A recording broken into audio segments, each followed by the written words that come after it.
I had a choice. You have become an abomination, Craeloth. I drove the balance straight into his heart. I haunted your steps. You made me do terrible things. What God presents two equal sides to every single problem. Maybe a little fun for myself.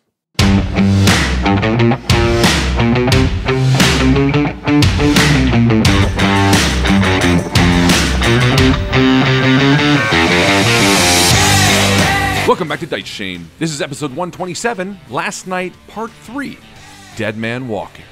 MVP this week is our amazing friend, Bobby Gale. They've been tirelessly working on getting InvictusCon ready and just being an absolute savior in this stressful time. Thank you, Bobby. We love you. Thank you, Bobby. Looking for some more great content to enjoy? Check out our friends at the Dead Letter Office of Somewhere, Ohio. This show is a comedy horror audio drama set within one of the last remaining Dead Letter offices in the country. Join the office as they archive strange, spooky, surreal pieces of lost mail. You can find them at somewhereohio.com. All right, are we ready to do this? Let's do it.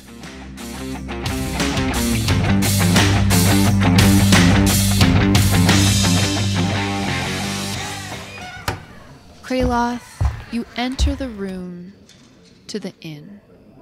It's decorated with simple but comfortable furniture, a single bed with a quilt, a small hearth with all the makings for a fire, a writing table on which sits a lit candelabra, a chest for personal items, a mirror on the wall above a wash basin, and a single window in the far wall overlooks the street outside. Through it you can see the stars glimmering through the treetops and other dwellings nearby.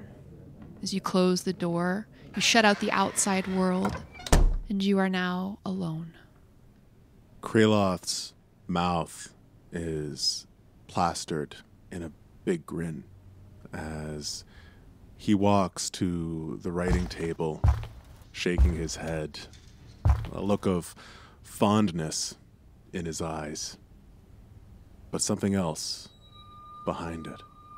And he chuckles to himself as he lifts his mace, places it on the table, and instantly the smile disappears. He leaves his mace of deception and moves towards the window. He sheds his shield, placing it against the wall. His rucksack, he drops to his feet, kicks it over to the side of the room with his foot, and kneels down in front of the window. He reaches into his component sack and he pulls out a couple small candles, placing 6 of them around him at equidistant points. He pulls out his holy symbol, brass medallion, chains holding 2 plates that balance perfectly. He takes a moment to hold it before he places it on the ground in front of him.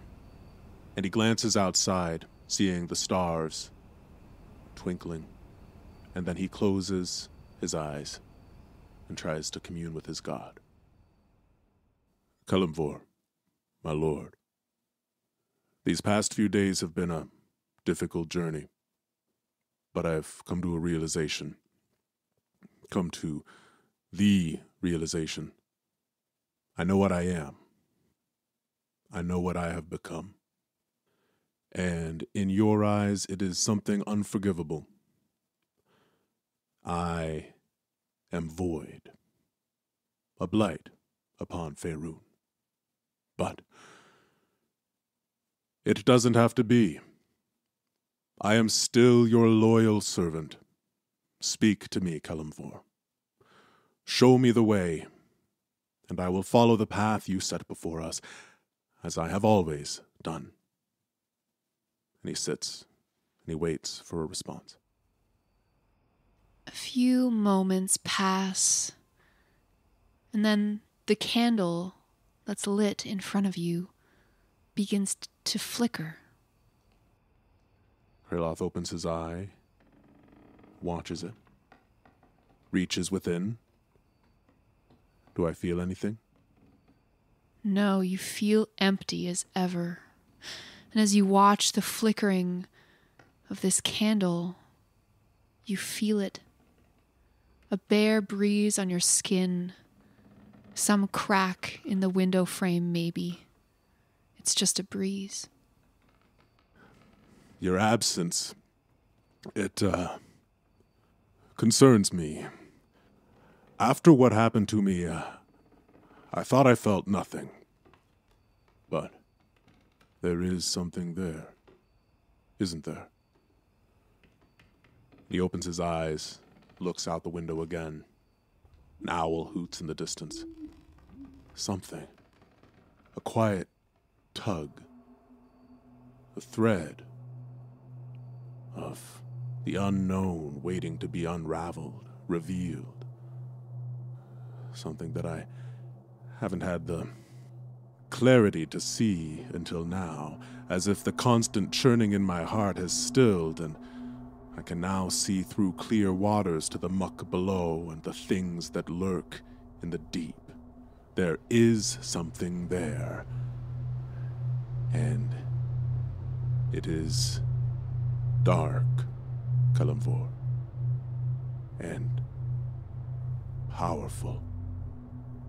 But I don't want it.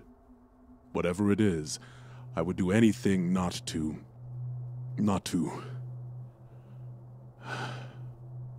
And he begins to shake. His right hand reaches out and suddenly grabs his left arm to stop it from shaking. For several days, I've tried to reach you, to help me make sense of this discovery, soothe my mind, help me move forward and not dwell if that's what I need. You are my father. Where you take me, I follow. Let us continue our journey. The candle before you flickers, almost making fun of the fact that you can't hear any response. And my left arm begins to shake to a point where I can't control it anymore. And clenching my fists, my left arm begins to shake uncontrollably. And before I know it, it's out of my right hand and I slam it against the ground. And I shout, Kalimvor! My entire life I have given to you, your cause. With every action I have sought to restore the balance. I have slain countless beasts, spread cures for diseases that plague the land, fed the hungry, all to maintain the balance, to keep those alive who deserved it, and those that didn't. And a memory crosses through my mind.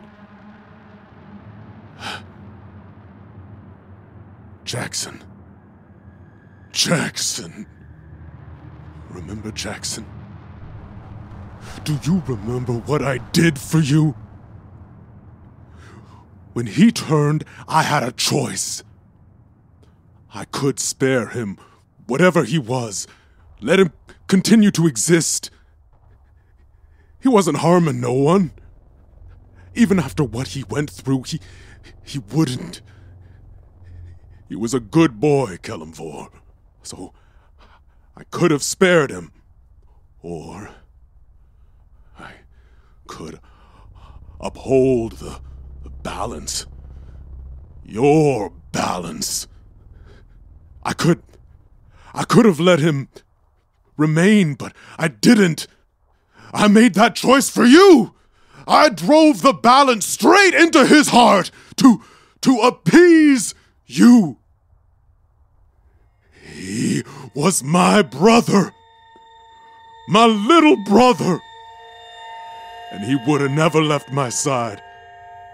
Never would have betrayed me despite his condition, Kalimvor. I beg of you to see the good in me that still remains. Don't leave me. You won't leave me. Tell me you haven't. For I have done too much in your name to be abandoned now. And a wide grin spreads across my face. But there's still pain in my eyes. There must be a way to lift this curse. I may be an abomination now, but it's only temporary. Show me what I must do to get back to the other side. You vanquish undeath wherever you see it. Surely you have the power to reverse it. Please, give me a sign. Bring me into balance. It's impossible to know how much time has passed, and still you hear nothing. And with a swift, powerful motion, Craeloth reaches over, grabs the chair by the sitting desk, and smashes it against the wall. He lets out a bellow of rage as he runs to the bed, picks it up from its base, and rips the mattress off of it and tears it in half. And he continues to rage like this for several moments. And what do you do when the storm subsides? I look around and I see just the desolation. And I see how much destruction I've caused. But most of all, I just feel terribly alone. More alone than I've felt in my entire life. And so, tentatively, my right hand shaking, I slip it into my pocket.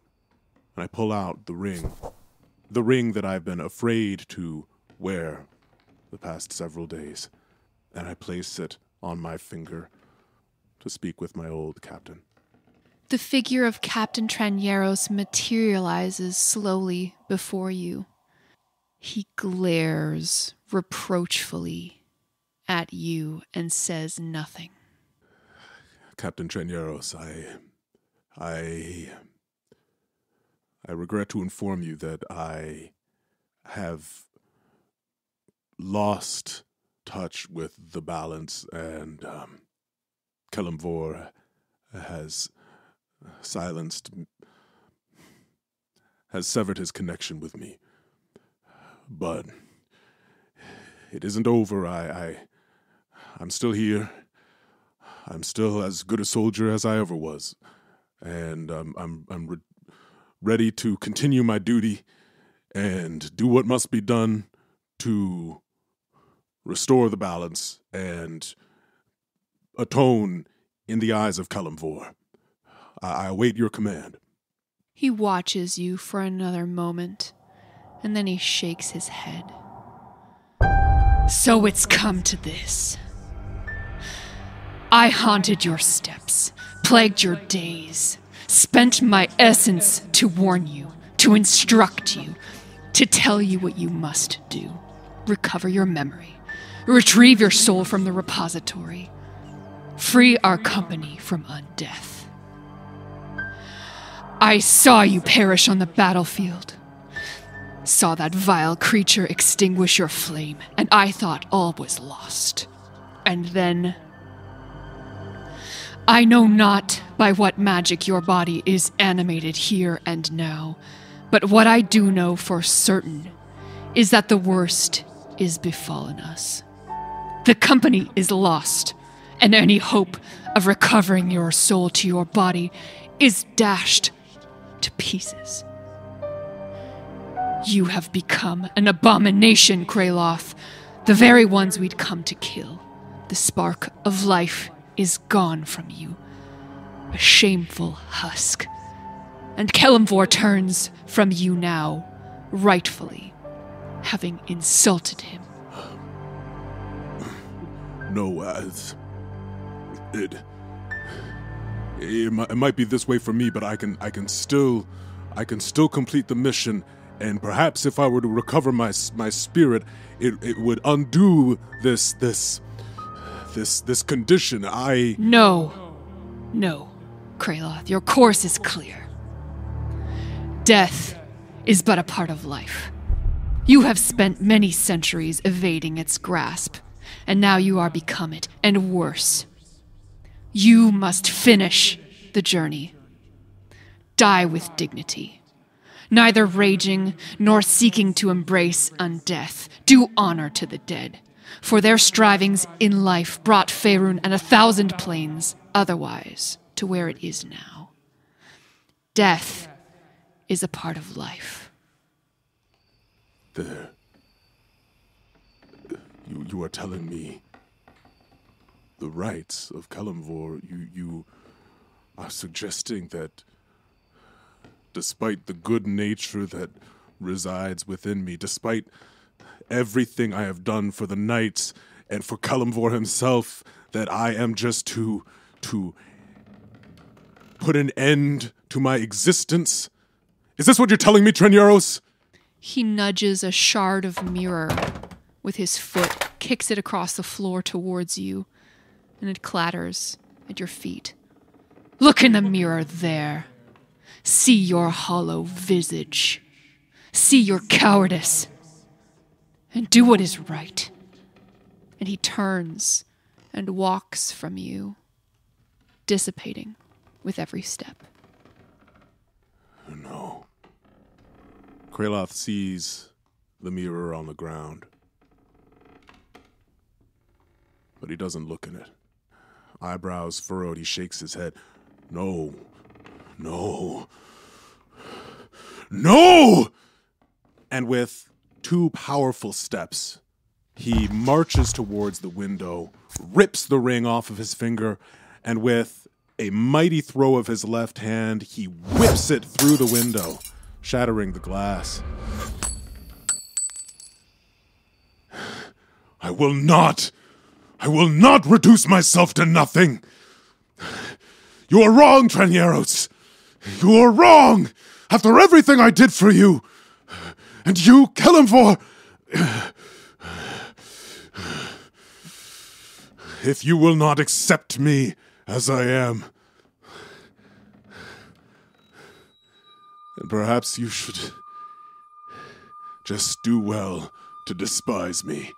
And with a heavy stomp of his boot, he crushes the mirror without looking in it. A knock comes at the door. Craeloth waits for it to subside. And a moment later, another knock.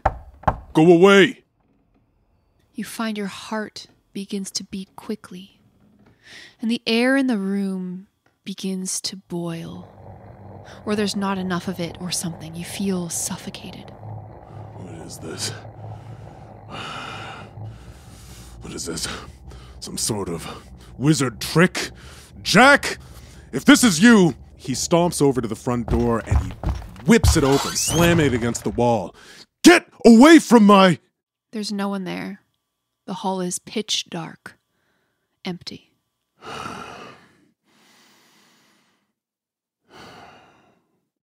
And he tentatively closes the door behind him. As you turn back into the room, the doorway is gone. And instead of the wood siding of your chamber, you spin, and all 4 walls are turned to ebony stone, polished and pitted, shot through with veins of orange and violet. A thin mist covers the ground, and the walls begin to expand until you're no longer in a room at all, just a metallic void. And in this, a soft voice, like the cream on top of milk, addresses you. Craeloth, what vexes you? What is this? Where am I? You are a man of indecision. I see you, constantly pulled in 2 directions, at war with yourself and others. But you have forgotten the most important thing about life. And you see her now at the top of a wide red staircase that wasn't there a moment ago, taking delicate steps down to your level, her hand hovering 4 inches above the railing. She's tall, maybe 9 feet, and her long black hair hangs in generous waves nearly to the floor. The train of her silk cream gown pools and unpools behind her with every step, until she's in front of you, and she bends at the waist to meet your gaze, smelling of apples. She touches your cheek like a lover. It's all a joke. All of it, Craeloth, my love. This life is nothing more than a sick, practical joke that the gods are playing on all of you. Your god, well, what god presents two equal sides to every single problem? There's no such thing. Where's the balance when it comes to, I don't know, enslaving an orphaned child, denying them an education, keeping them barefoot and hungry? What about a creature so spiteful that it would manipulate you to betray your dearest friends for its own amusement and nothing more? Are there good sides to these? Nonsense. Such a god does not deserve your faith, devoted one. Celeborn is a joke. All of it is. Tell me who you are, Enchantress. You may call me anything you wish. I'm not jealous or picky for names. Mistress is fine, for one.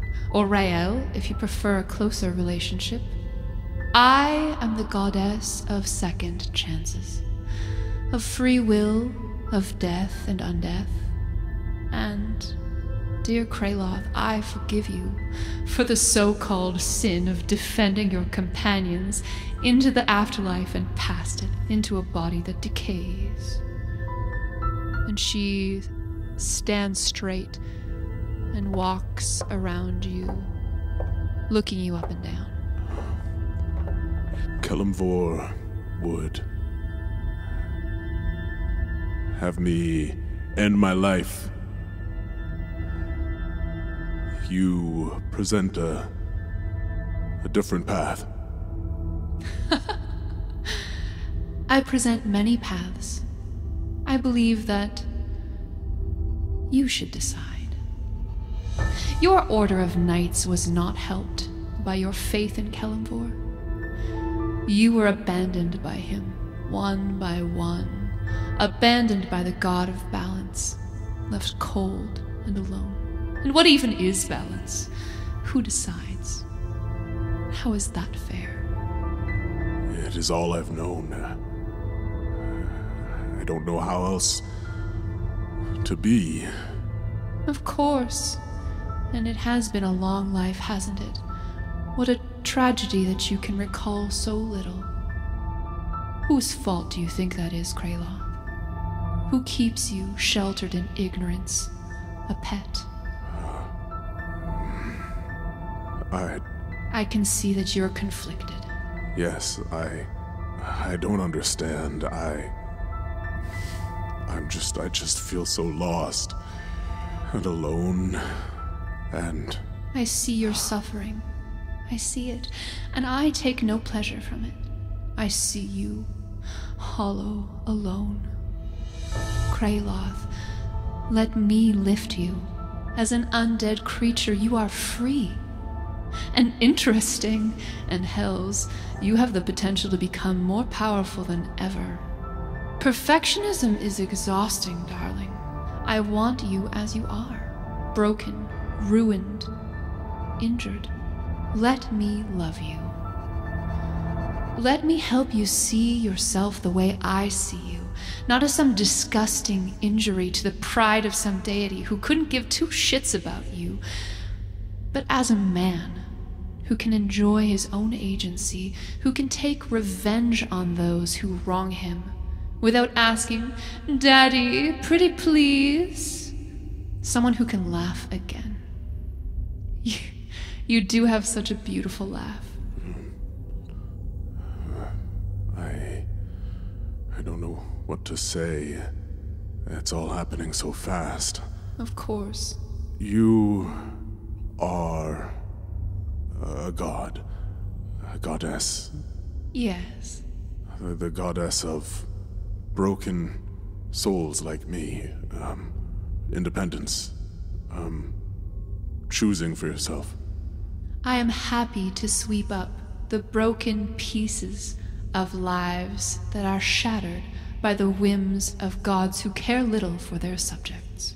And I am so pleased to be here with you tonight, Craeloth, when you could not feel more alone. And I don't ask much.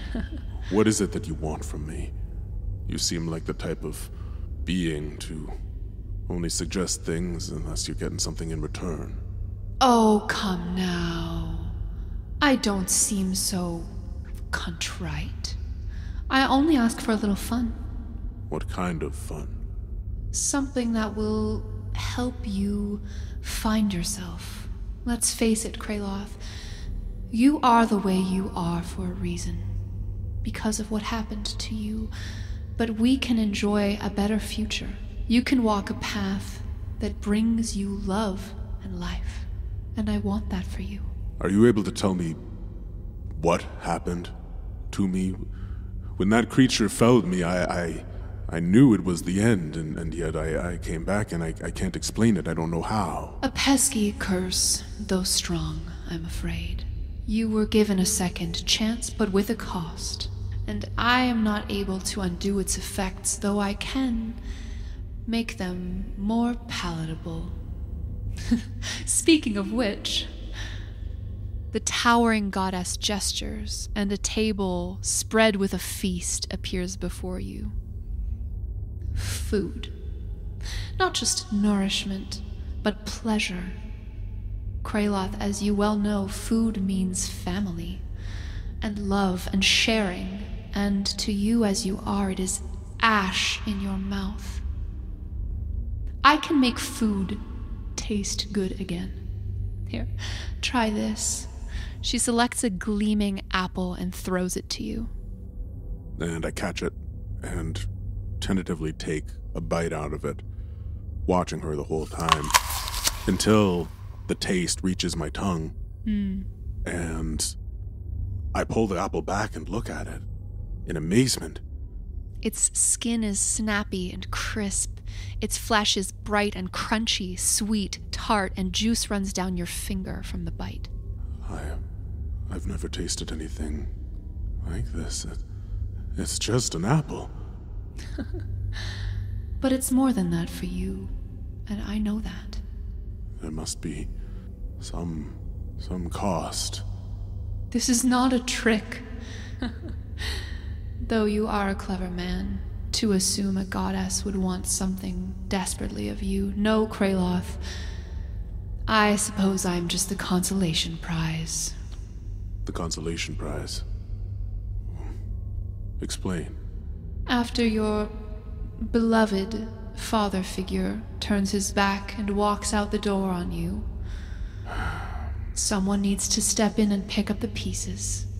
I suppose I would be greatly honored by the addition of a powerful cleric such as yourselves to the ranks of my followers, but you are free to accept or deny my love as you will.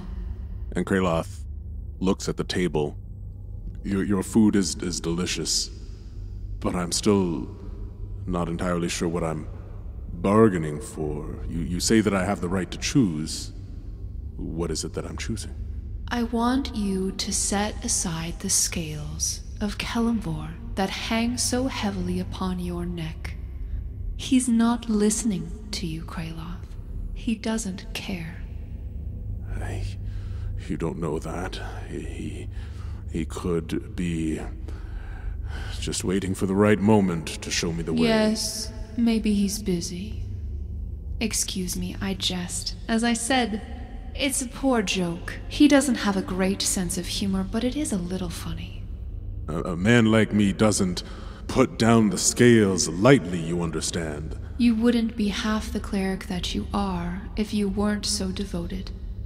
But if you follow the tenets of Kelemvor, you will have to die tonight. I'm telling you there's another way. If it is the only way to continue existing, then just tell me what I must do. I'm so glad my company has been illuminating for you tonight, dear Craeloth. Truly.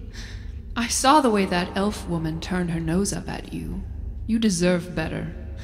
And I'm excited to watch you take your first steps into this world as a man who's not afraid to take his best interests to heart. Shall we have a little fun? To commemorate our first meeting. Craeloth makes a gesture with his hand to get on with it. She laughs and twirls a finger in the air, and with a puff of violet smoke, a winged creature appears before you, writhing in smoky bonds, spitting mad.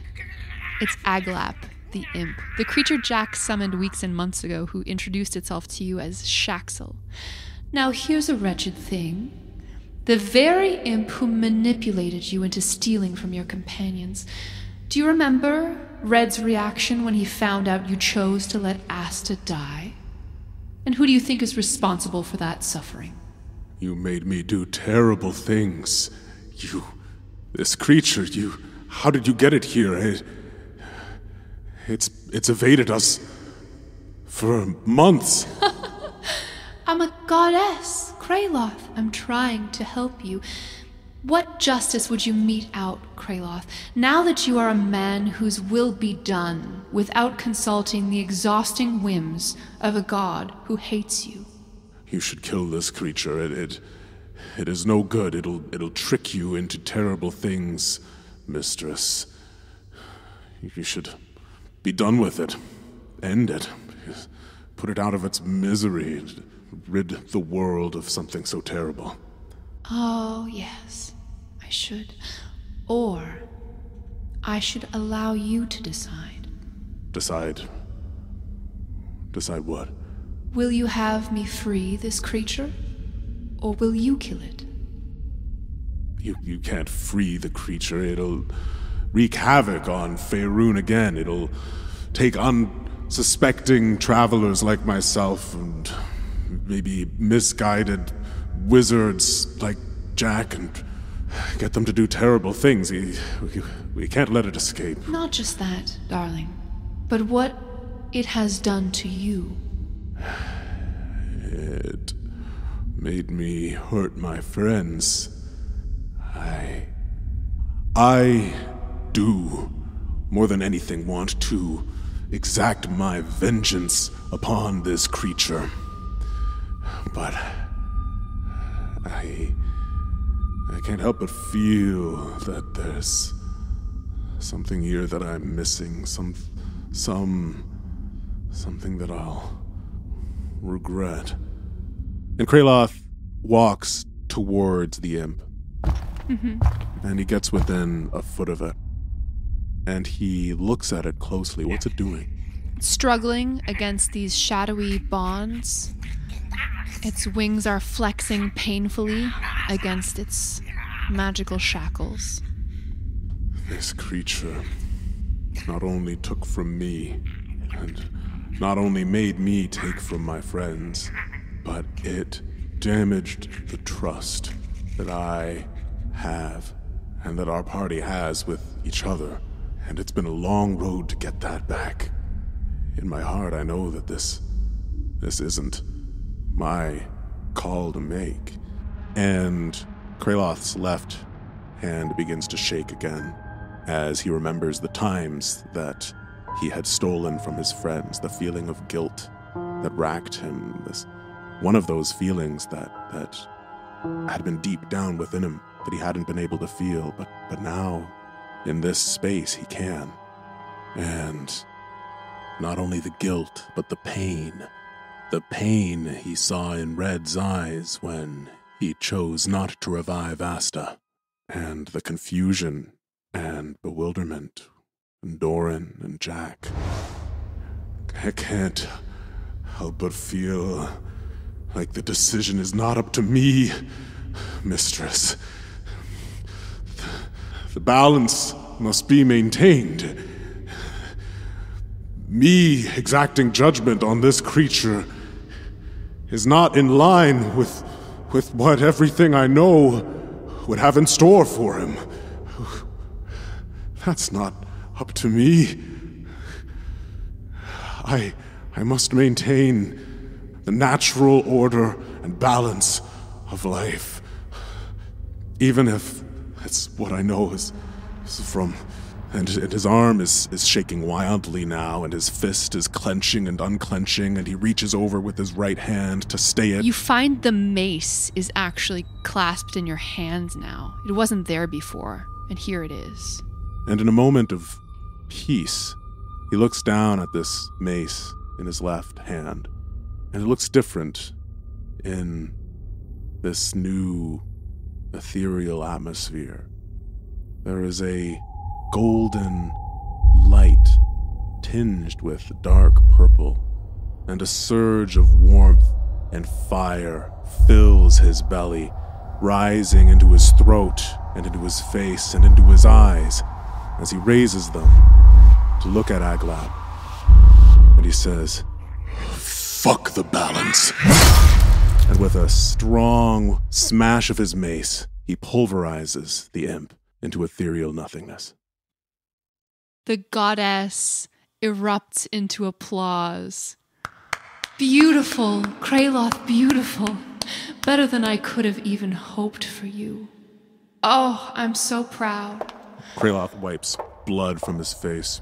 She moves towards you and kneels. Now you're of a height, and she takes you in her arms and she hugs you. And then she stands back up. And how did that feel? Liberating.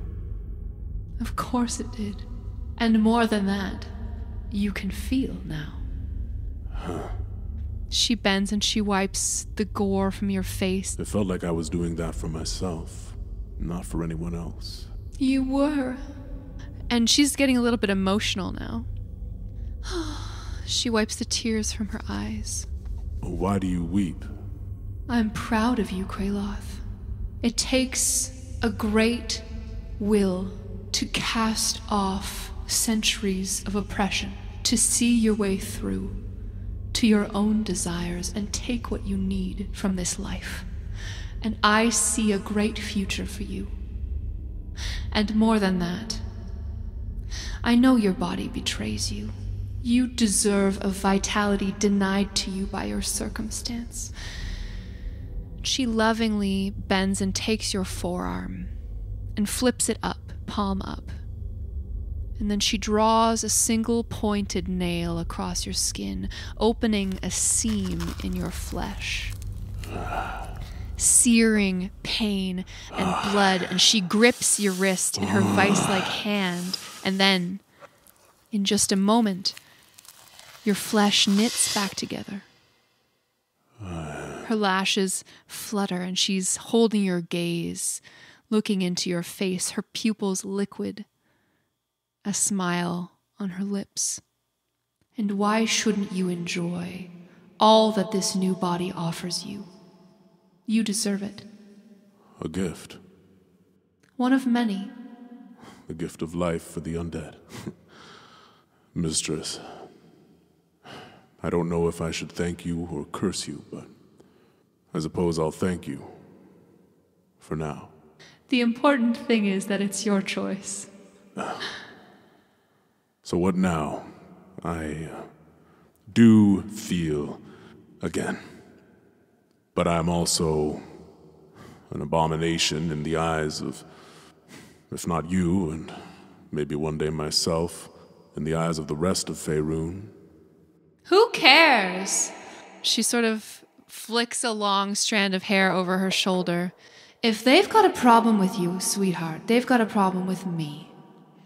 Now, let's get you cleaned up. She touches your shoulder, and the remainder of the imp's gore washes away. You are a powerful being, mistress. For better or for worse, I do thank you for what you've given me today. I want you to forget the past that you cannot change, and recognize that the grief inside of you that you feel is just a different kind of love. To worship me, be true to yourself, and do not subject yourself to another false figure like Celeborn. Trust in your own wants and desires.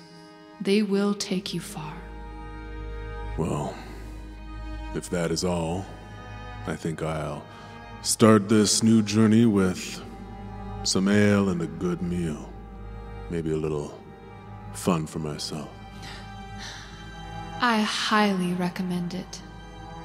Take care, Rael. Good night, Craeloth, my sweet man. She spins on her heel and ascends the staircase, and as she does, the illusion of this ethereal mist and the obsidian wall falls away, and you find yourself once more in your ruined inn chamber. And Craeloth looks around. He sees the smashed chair in the corner and the ripped bed sheets on the ground and the destroyed mirror in the center of the room on the floor. The candles that you had lit for Kelemvor are by now burned down, nearly to nothingness. He looks down at his mace, and it's just a regular mace. And then, with almost like the spiritual equivalent of the snap of his fingers, he clicks something within his connection to the mace that lies in his left hand. And this glow of gold and indigo light pulses up from the base of the mace. And for the first time since he arrived in Faerun, he lets out a laugh that comes from a place deep within him that feels connected to something more intrinsic to who he is. As he looks out into the night sky, smiles a genuine smile, and fades through the wall.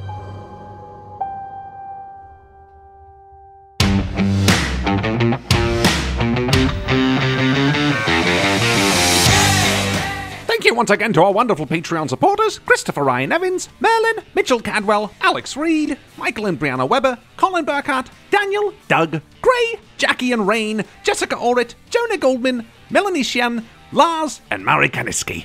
See you soon!